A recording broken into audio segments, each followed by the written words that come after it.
Hello everyone, সবাই কেমন আছো? আজকে তো নীল পুজো। তোমরা কারা কারা নীল পুজোর উপোস করেছো?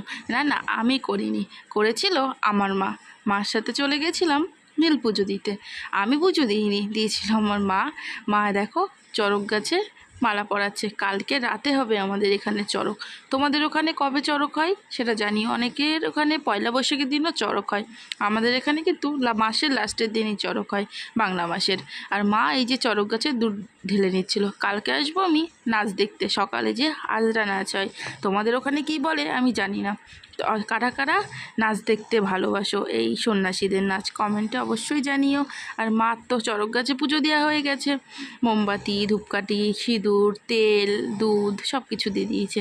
আর এখানে মহাদেবের যে মূর্তিটা সেটা প্রথম রাখা হয়েছিল, তাই এখানেও পুজো দিয়ে নিয়েছিল। ওটা আমাদের পাশের বাড়ি একটা কাকি মা আগে দিয়েছিল।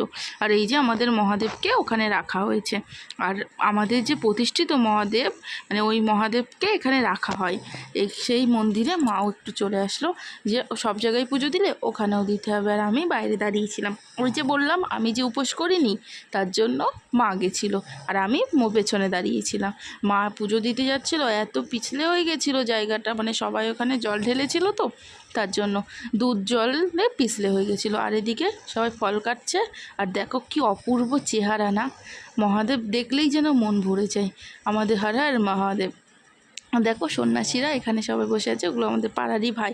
আমাদের পাড়ার হাফের বেশি আমার বাবার বাড়ির পাড়ায় ওখানে পুজো করে। আর মা সিঁদুর দিচ্ছিলো, এটা হয়তো কোনো নিয়মে।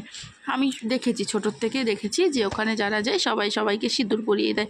আমার তো এবার বিয়ে হয়ে গেছে, আগেরবারও আমার বিয়ে হয়েছিল, আগেরবার আমার প্রথম ছিল, এবার আমার দ্বিতীয় চড়ক পুজো, যে মা আমাকে একটু সিঁদুর পরিয়ে দিল। আগের বার চড়ক পুজোয় আমি আসতে পারিনি, এইবার এসেছি মায়ের সাথে, বিশেষ বিয়ের আগের মতো। তো বন্ধুরা, কারা কারা আমার ভিডিও ভালোবাসো, টাটা।